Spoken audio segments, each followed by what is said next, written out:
Within your first month of residency, you will likely face a blank protocol form and a single question from your guide. How many patients do you need for this study? Many residents feel pressured to simply guess a number, like 100, or copy the sample size from a previous thesis. This usually happens because the underlying mathematics feel intimidating. A study that is too small carries a specific risk. If the sample size is inadequate, you might fail to detect a treatment that actually works. In these cases, your final result is unclear. You haven't proven the drug fails. You've only proven the study was too small to provide an answer. On the other hand, studies that are too large have their own problems. You end up exposing more patients to trial risks than necessary. With a massive group, you might find a statistically significant result for a 1 millimeter drop in blood pressure, a difference so small it has no impact on how you actually treat a patient. Getting the sample size right is an ethical requirement for medical research.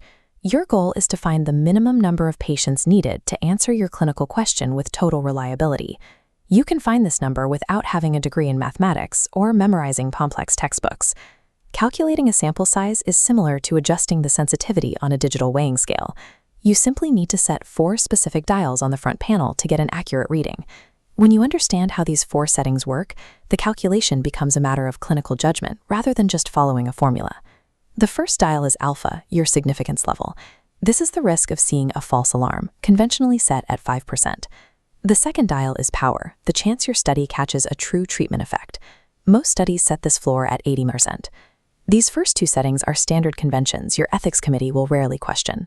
The third dial is effect size, the smallest clinical difference important enough to change practice, like a 5-point blood pressure drop to switch medications.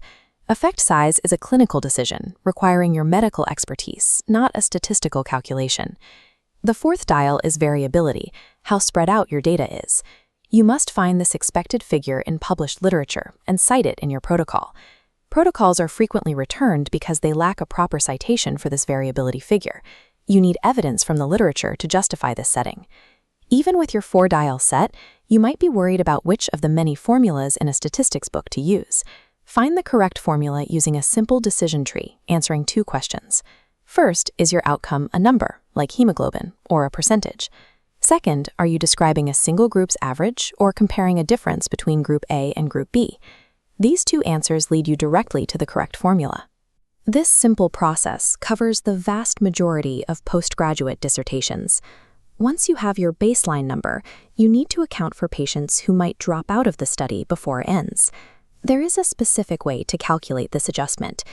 If you need 100 patients to complete the study and you expect a 15% dropout rate, avoid the temptation to simply multiply 100 by 1.15. The correct method is to divide your target number by the percentage of patients you expect to keep. Dividing 100 by 0.85 gives you an enrollment target of 118. Using multiplication instead of division results in an underpowered study. You end up with fewer patients than you need to reach a valid conclusion. When you write your final protocol, AI tools can help you draft the text and format your technical paragraphs. However, you must be careful with the details.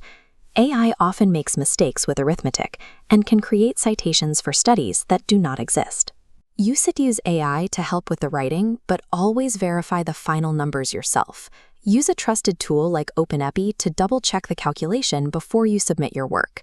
A calculated sample size ensures that the time and risk your patients contribute will result in a clear scientific answer.